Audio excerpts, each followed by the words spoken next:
This regime is producing more fuel for nuclear bombs. This is Special Report.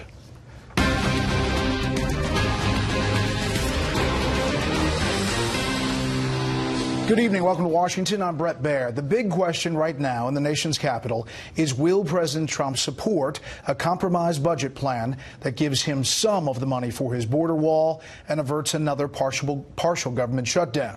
The president says he's not thrilled with the terms, but is thrilled about the direction of construction. We have Fox team coverage. Mike Emanuel's on Capitol Hill to tell us what's exactly in this proposal and what's not.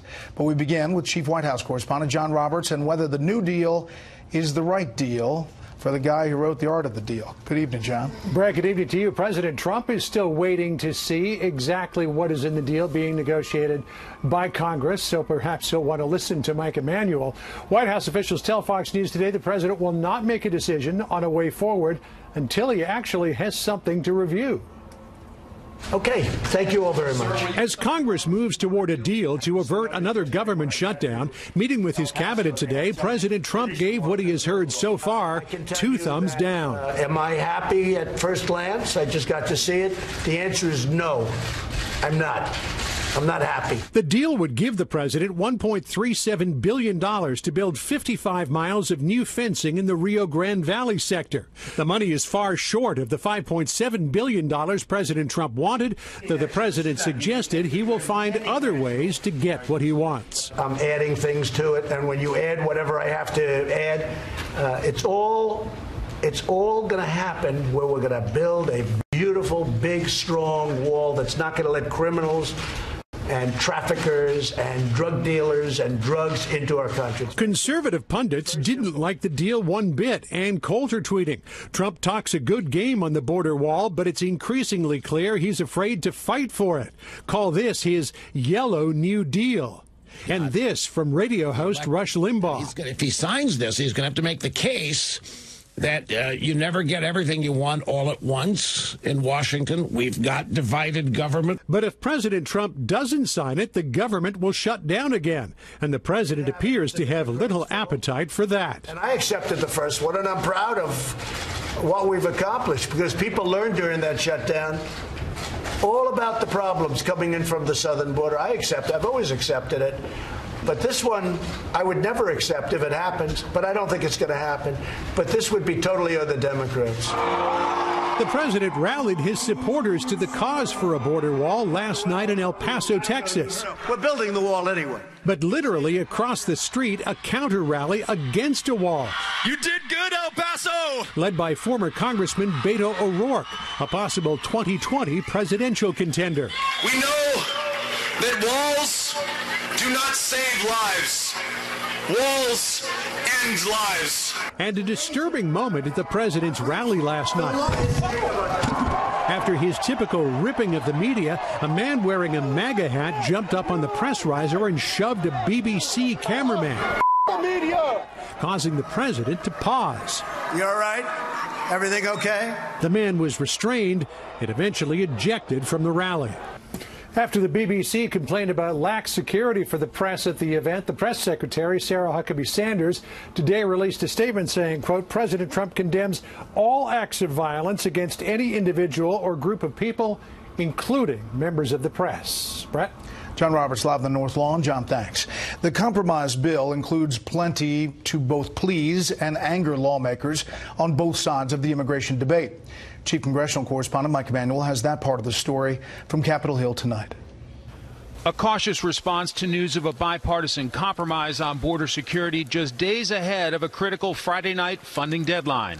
And now key players are selling it to colleagues trying to round up votes. This is a down payment on where the president wants to go and where we want to go with him. That is to secure the borders of the United States. Senior congressional aides tell Fox the agreement includes $1.375 billion for border wall. Funding can be used for 55 new miles of wall. Border Patrol can use any currently deployed design. Aides note that new construction will be in the Rio Grande Valley sector, which is the Border Patrol's greatest concern. The Senate Majority Leader says it's a good step funding the government and delivering some priorities. I hope he signs the bill. And second, I think he ought to feel free to use whatever tools he can legally use to enhance his effort to secure the border. A close White House ally elaborated on what more the president could do. He can basically has some authority without a national emergency to reprogram money. And the other way is to declare a national emergency and move money around. I think he'll do both. He can't raise the caps. And as for moving around the money, he needs congressional permission to do it. There's also a component involving immigration and customs enforcement, which senior aides say has no internal enforcement cap, 5,000 detention beds above the record level, funding and flexibility to maintain detention population and respond to apprehension surges. And aides insist it provides enough flexibility to reach the president's requested level of 52,000 beds. Schumer notes it's a compromise. Please, Mr. President, no one got everything they wanted in this bill, but sign it and don't cause a shutdown. Many leaders, lawmakers have heard the pitch to support it. Like the president, they'd like to read it to see exactly what is in it. Bret? Mike, in other Hill news, Senate Majority Leader Mitch McConnell announced he's going to force a vote on the Green New Deal resolution proposed by a bunch of progressive Democrats on the House side and also Senator Markey on the Senate side. What about that? Well, that's right. He's going to put it on the Senate floor. Quickly, 5 Senate Democrats quickly came out and supported the Green New Deal proposal. Senators Booker, Gillibrand, Harris, Klobuchar, a co-sponsor, and Warren. So clearly McConnell wants to put them and all Senate Democrats on the record on it. Bret? Senator Klobuchar will join us in just a minute. Mike, thanks. President Trump says Minnesota freshman Congresswoman Ilhan Omar should step down over anti-Semitic comments. The president says her apology was, quote, lame. Her lame apology, and that's what it was. It was lame, and she didn't mean a word of it, was just not appropriate. I think she should resign from Congress, frankly. Omar says she had no intention of offending anyone, including Jewish Americans. The lawyer representing one of the women who has accused Virginia Lieutenant Governor Justin Fairfax of sexual assault is urging state lawmakers not to delay a public hearing on the matter. Attorney Nancy Erica Smith, who works for Meredith Watson, says Fairfax should have to testify publicly. There's been no indication so far that legislative leaders want public hearings on that matter. The Virginia scandals are just the latest complications for a Democratic Party that some see as losing its self-declared moral high ground over Republicans on a number of fronts. Tonight, correspondent Peter Ducey looks at the fallout from a pretty difficult stretch. In the time of Trump, Democrats are always trying to claim the moral high ground. You are either complicit in the evil, you are either contributing to the wrong, or you are fighting against it. The GOP tax scam is a moral obscenity. It is immoral to allow politicians to harm women and families to advance a political agenda. But the tables have turned now that one Democrat's controversial comments some critics saw as a defensive infanticide has only been overshadowed by questions about whether or not he's the one in blackface or a Klansman uniform in his yearbook. Virginia's Governor Ralph Northam. I like him. Keeps us out of the papers. I like it. I'd like to find a few more guys like this one. You might find some up the street in a Congress consumed by questions about racism in the Virginia governor's past and allegations of sexual misconduct in the lieutenant governor's past. I don't know what all the right answers are, but I don't think the Democratic Party's ignored it. So, to my Democratic colleagues, I think many of them have risen to the occasion. Then there's the issue of Ilhan Omar, the Democratic congresswoman now apologizing for anti-Semitic comments. It's anti-Semitic and there's anti-Israel hate that's infiltrating American politics. We're seeing it on college campuses. It's infiltrating the halls of Congress. Omar was condemned by Democratic leadership eventually. It was almost as if they needed time to think through the political consequences, and that disappointed me. But some Democrats doubt they will ever cede the moral high ground to Republicans as long as the president's name is Donald Trump. All of these people point fingers at us when they are engaging in what I would call manufactured moral crisis as they continue to support the lying sexual predator president. But regardless of who has the high ground heading into 2020, these scandals are high on the front pages of newspapers across the country, which could complicate campaigns of Democrats lining up to challenge President Trump. Bret? Peter, thank you. I don't have a political machine. I don't come from money. But what I do have is this. I have grit. She had grit, but not an umbrella there in that announcement. Let's talk more about the presidential race with one of the Democrats who just joined the fray. Minnesota Senator Amy Klobuchar made it official Sunday. Senator, thanks a lot. Thanks, Bret. And I'm glad you're doing well and you're on the mend after that accident. You should have the sore throat, too. No, thank you very much for the accident. It was fun to see my hair turn white in 20 minutes. It felt like you could watch yourself getting old. Yeah. I've heard you list all the bipartisan pieces of legislation you've authored, worked on, sponsored. I've seen lists of quotes from Republicans, which probably don't help you in your race. But here's some reporting from one of your hometown papers, the Star Tribune. Asks, is she progressive enough to win the nomination at a time when the party's most liberal wing is ascendant? Her voting record is safe. It's very centrist. And that's just not what we're about. We need somebody that's a champion. So are you liberal enough for your party? I believe in progress, and that's being progressive. But what I really also believe in is that we need to stop governing from chaos and move to opportunity. And these are views and values not just consistent with my party, but also with America. I think that we need to do better in terms of making our economy work better for everyone. I think we need to pass comprehensive immigration reform. And I look at this as not just a moral issue, I actually look at it as an economic issue. When you look at, in my state, we need workers for some of the jobs, especially in our rural areas. We have a 2.8% unemployment rate. 70 of our Fortune 500 companies are headed up by immigrants. 25% of our U.S. Nobel laureates were born in other countries. So I see that as an economic imperative. You and I talked about privacy legislation. We need to start looking up at the challenges instead of just fighting down, and I called it the river of our divides, as I announced next to the Mississippi River. So that's what this is about. Took notice of your announcement. I saw the back and forth about the snow and your talk about climate change. They call me Snow Woman, which isn't a bad nickname as they go. But I want to ask you about some specifics today. Take a listen to this.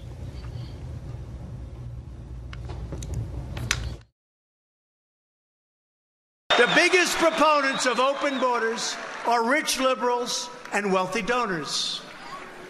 These are hypocrites who oppose security for you while living their entire lives.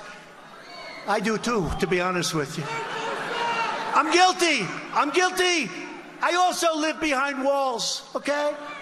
They live behind walls and gates and they have guards all over the place. Me too, because I want to be safe and I want to make America safe, if you don't mind. Talk about immigration first. That's the president in El Paso. You've been supportive of border security and a barrier in the past. Are you now? Well, first of all, I want to respond to what he said there. I don't live behind a gate. I didn't grow up with a lot of money. But I believe that you can have border security and do it in a smart way. I don't think that is running a wall across the whole border. When you look at some of our issues, some of the areas involve a fence, some a barrier. But one of the major problems we have right now is the drugs coming in, and that is not coming in those areas without a wall. It tends to be coming in at the ports of entry. And so that's why I have not looked at this agreement yet. Of course, it was just reached, but I know that that was a major focus of some of the negotiations to up the work that's being done at those ports of entry. I want to talk about a number of subjects. Let's do a lightning round on immigration real quick. If there's an enforcement action and ICE finds a group of people living in the country illegally, no criminal records, should they be deported? Well, I would like to see in the long term a path to citizenship, all right? And so that way, if you have people that don't have a criminal record, they wouldn't be deported. And what's bothering me right now, and if they've been here for a number of years, if they have learned English, all the things that we've had in the comprehensive immigration bill, which, by the way, was supported by Grover Norquist, because it would have brought the debt down by $158 billion. If there's a family, their visa expires, they have 3 kids, should they be deported? Again, I would like to see comprehensive immigration reform. And I think you have to look at, when you look at these deep, this is what I've seen in my state, Bret, is that people that have happened to touch the system are the ones that seem to be then getting deported. Maybe, I mean this not in a criminal sense. I was a prosecutor. Of course, I believe people that have committed crimes should be deported. Right, but I'm talking about this family and what happens to them today, because there's not comprehensive immigration reform, and it doesn't look like there's a prospect. We don't want to deport 12 million people. people. So you say so no? The answer is, how do you pick the ones that get deported? And I would say you look at people that have committed crimes, no matter where they've lived, as serious crimes, and that should be, of course, your number one enforcement priority. My problem is that they've been going after, say, professors in Minnesota, or someone who's been a doctor in Rochester, Minnesota for years. But here illegally? This has been happening. When they first came in, they came in undocumented, but they've lived here for a number of years. The president won't protect dreamers. Right now, they're protected by a court order. But you were a prosecutor, These are people right? that were not brought to our country through no fault of their own. Sure, but some people are here illegally. What happens if you find them in some enforcement action? If today that happens, there's not comprehensive immigration. That is correct. But what I don't like about what's going on is that they seem to be targeting certain people that have maybe even tried to apply for citizenship and done the right thing. So the way you solve this is what we did in the Senate, bipartisan, with comprehensive immigration reform. Okay, last one on this. Many lawmakers pushing for extensive guest worker program. Would you be in favor of a law that says that companies have to try to find a qualified American worker first before hiring a guest worker in the country and a guest worker visa? I mean, I like that part of what we have in place right now, and I think we could strengthen it with our H-1B visas and some of the others. But you've got to have, when you look at the work that we did in 2013 on the farm part of this, we worked out an agreement with the Farm Bureau, the Farmers Union, and the migrant workers. We worked out a deal with the AFL-CIO and the Chamber, so that, of course, first American workers, but there are plenty of other needs in our economy. Here's the Green New Deal. If the Senate Majority Leader brings it to the floor, how do you vote on it? The Green New Deal, I see it as, by the way, I see it as aspirational. I see it as a jumpstart. So I would vote yes, but I would also, if it got down to the nitty-gritty of an actual legislation as opposed to, oh, here are some goals we have, that would be different for me. But here's the goals. Okay. Full transition off fossil fuels, including drastically reducing air travel. You're for it? I am for a jumpstart of the discussion and a framework, as Senator Markey has described. I am not for reducing air travel. So net zero greenhouse gas emissions. I don't think that is going to happen in the next few years, but you can imagine by new technology, and by the way, that includes nuclear and everything else, that we could get to a better place. Economic security for all who are unable or unwilling to work. I don't agree with the unwilling to work. And last one, upgrade or replace every building in the U.S. for state-of-the-art energy efficiency. I think we should put in better building standards. But could I just say what I would like to do, and I proposed in my announcement, what I would like to see is on day one to get back into the International Climate Change Agreement. We are the only country not in it. I would like to see us put in place those clean power rules again that would bring us a 30% reduction. I think those are doable things that we've worked on. And if you look at this from an economic standpoint, there's one thing that people haven't been talking about. That is that homeowners insurance has gone up something like 50% in just the last 10 years in the coast. But why? Because of the risk of climate change. Fourth hottest year last year.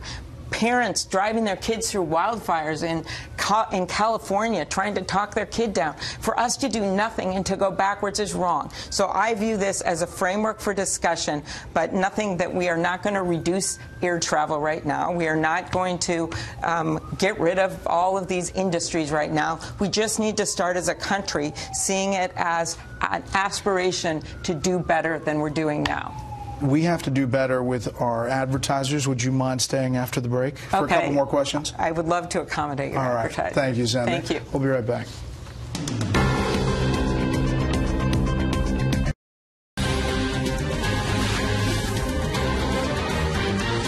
We are back with Minnesota Senator and 2020 presidential candidate Amy Klobuchar. Thanks for sticking around.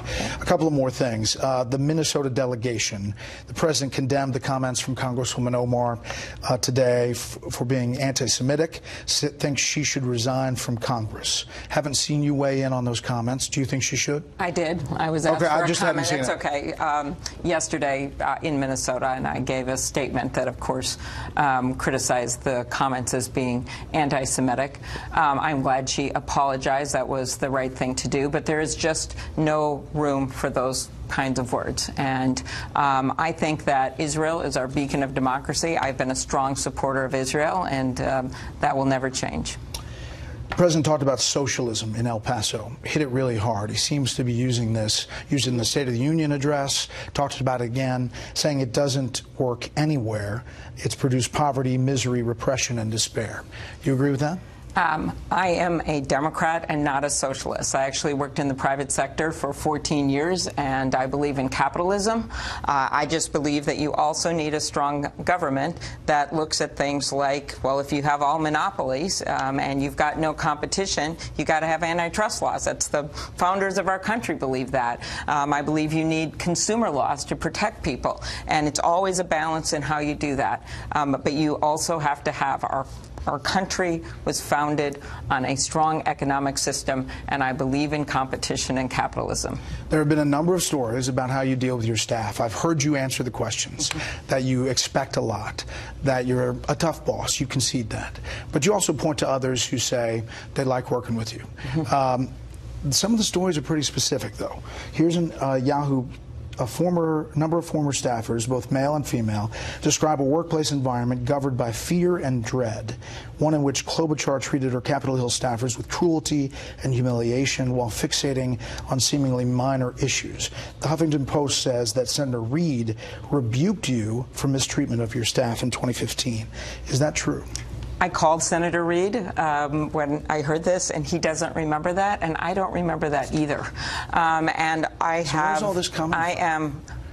I don't know. It's all anonymous, but I will say that I am proud of our staff. And yes, I can be a tough boss and push people. That's obvious. But that's because I have high expectations of myself. I have high expectations of those that work with me. And I have high expectations for our country. My chief of staff has worked for me for 6 years. My state director for 7 years. My campaign manager for 14 years. Ever throw a binder at anybody? If you look at that story, I think you'll see it said something about me throwing a binder down. So you think not this is just out to kind of give you a negative perception as you roll out this presidential run? I don't know what it is. I just know that I should be judged, and I will take responsibility for everything that happens on this campaign. And there's nothing better way to judge a manager, which I was for years, by the way, when I was county attorney with a very low turnover rate for 8 years, managed hundreds of prosecutors, which isn't easy to do. And so I think people should judge me based on this campaign and how we do. And we sure had a good beginning, and that was a strong team that did that. I mean, some are saying the questions are sexist to begin with, but obviously Democrats are going to use temperament as one of the things to run against President Trump.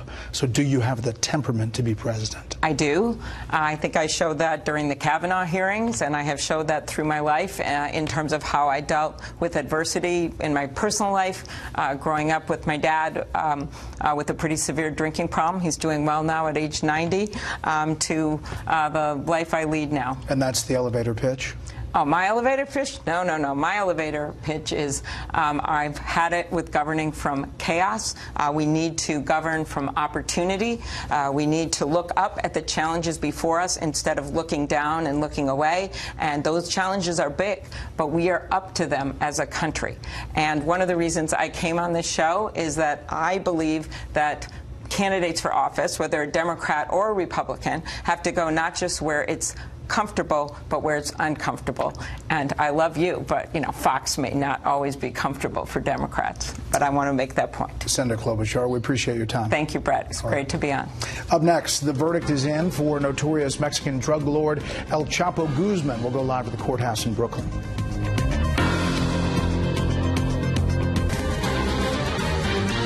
The verdict is in at the trial of notorious Mexican drug kingpin Joaquin El Chapo Guzman. Correspondent Brian Yenis is here to tell us what the jury found. Good evening, Brian. Good evening, Bret. Joaquin El Chapo Guzman was found guilty on all 10 counts, including drug trafficking and murder conspiracy. The world's most notorious drug lord will now spend the rest of his life in a U.S. prison. El Chapo stared emotionless at the jury as they read the verdict. He then blew a kiss to his wife. The jury deliberated for 34 hours over 6 days, eventually finding the Mexican drug lord guilty of leading the Sinaloa cartel, which over 25 years smuggled hundreds of tons of cocaine, heroin, meth, and marijuana into the United States. This conviction is a victory for the American people who has suffered so long and so much while Guzman made billions pouring poison over our southern border. The prosecution presented an avalanche of evidence against El Chapo. Over the 3-month trial, 56 witnesses testified, including 14 cooperating witnesses, El Chapo's closest associates, seized cocaine, wiretap phone calls, personal text messages, and drug ledgers. This verdict ends a 2-year saga that began when El Chapo was extradited to the U.S. in January 2017. The defense tried to cast reasonable doubt, but ultimately admitted the evidence proved to be too overwhelming. We fought like complete savages and left it all on the battlefield for Joaquin Guzman. The defense says they'll appeal. El Chapo will be sentenced on June 25th, and given his history, twice escaping from Mexican prisons, it is highly likely he'll serve his mandatory life sentence in America's most secure prison, Supermax, in Colorado. Bret? Brian, thank you. The head of the Senate Intelligence Committee says his panel has not found any indication of collusion between the Trump presidential campaign and Russia. North Carolina Republican Senator Richard Burr says the committee still has some investigation left. Reports say the top Democrat on the panel, Virginia Democratic Senator Mark Warner, says he respectfully disagrees with Burr's conclusion and wants to wait for the end of the Mueller probe. The national debt has hit a new milestone, topping $22 trillion for the first time. Since President Trump took office, more than $2 trillion has been added to the debt. It was a positive day on Wall Street, though. The Dow rose 373. The S&P 500 gained 35. The NASDAQ jumped 107. Up next, Venezuela's embattled president calls the U.S. government a gang of extremists. We'll tell you why when we come back. His country's economic and political crisis. Nicolas Maduro says the Trump administration is responsible for his many troubles. State Department correspondent Rich Edson has details. Venezuela's streets fill with familiar traffic. Another day of protesters demanding disputed President Nicolas Maduro leave. Por reducir la pobreza. In an interview with the BBC, Maduro says Venezuelan voters have given him a mandate to lead and claims the United States is trying to create a humanitarian crisis to justify an invasion. I believe that the extremist sectors of the white supremacists of the Ku Klux Klan lead the United States. I believe it's a gang of extremists. Maduro refuses to acknowledge the dozens of countries that recognize opposition leader Juan Guaido, his country's severe economic crisis, nor its desperate need of humanitarian aid. His government is blocking aid shipments that the U.S. government is massing in Colombia across a barricaded bridge from Venezuela. The United States government has set up with the compliance of the Colombian government in order to humiliate the Venezuelans. Venezuela is a country that has the capacity to satisfy all the needs of its people. The administration has sanctioned Venezuela's primary revenue source. Its state-owned oil company is trying to divert funds from Maduro to interim President Juan Guaido. Towards the Venezuelan people. China and Russia have invested billions in Venezuela and have supported Maduro's government. Yet China is now in discussions with the opposition, trying to secure its investments, according to the Wall Street Journal. Maduro still appears to have the support of Venezuela's military leadership, and he says he has their loyalty, though American officials say Maduro has paid for that loyalty through corruption. Bret? Rich Edson at the State Department. Rich, thanks. We are 2 weeks away from the second summit between President Trump and North Korean leader Kim Jong-un. Tonight we have new information about just how seriously North Korea has been taking its promise to end its nuclear weapons program. Here's senior foreign affairs correspondent Greg Palcott.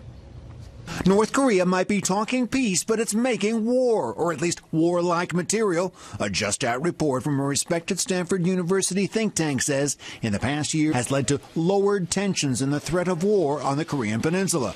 An opinion echoed on Capitol Hill by the head of U.S. military forces in South Korea. Despite a reduction in tensions along the DMZ and a cessation of strategic provocations, coupled with public statements of intent to denuclearize, little to no verifiable change has occurred in North Korea's military capabilities.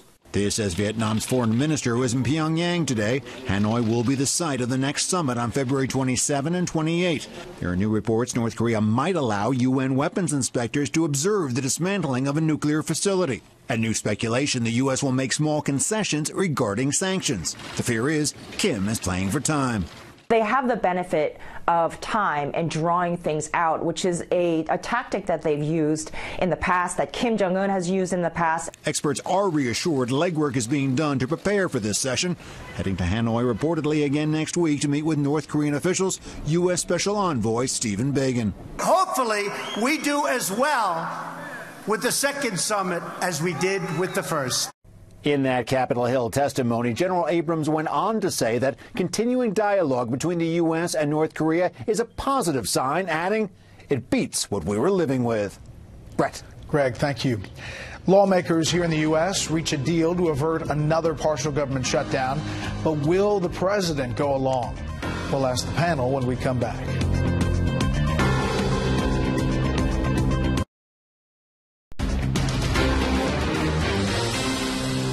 We have a bipartisan agreement. As in all bipartisan agreements, everybody had to give something. We are urging the president to sign it. It's not everything the president hoped to get, but I think it's a good step in the right direction. I hope he'll decide to sign it. Am I happy at first glance? I just got to see it. The answer is no, I'm not. I don't think you're going to see a shutdown. I wouldn't want to go to it now. If you did have it, it's a Democrat's fault. Well, we have a deal, but will the president go along with it? The deal structure, the agreement is $1.375 billion for a border wall. That's $4.3 billion less than what the president demanded. 55 miles of new border fencing. Does not include a strict new cap on Democrats had sought on detainees' beds there. Provides enough money for 45,000 ICE detention beds, wants to reduce that over the fiscal year. Substantial funding to improve temporary customs and border protection holding facilities, and additional resources for alternatives to detention and the family case management program. That's the structure of it. Is it good enough? Let's bring in our panel. Jonah Goldberg, senior editor at National Review, Molly Hemingway, senior editor at The Federalist, and Josh Kraushaar, he's the politics editor at National Journal. Okay, Jonah, thoughts? I think by any normal Beltway standards, it's not a great triumph for Donald Trump. It's less money than he was going to get if he didn't shut down the government the first time. I think that he has probably no choice into signing it, because either you get a shutdown, if you try to go to the continuing resolution amount that's pegged to current spending levels, you'll get even less money. And so I think he signs it, and then it's a both and. He's going to sign it, and I would suspect that either he declares an emergency or starts moving money around and creates a new fight. If he declares an emergency, the courts will stop it, but he gets to say, I tried. That would be a political win for him, and but it's not a great deal. You buy that, Molly? I think this is a genuine compromise bill. Each side gets a little bit of what they want. The problem is it's a compromise between people who actually want to do something about border security and people who want to do nothing about border security. There are political wins here. Donald Trump needed money for the wall.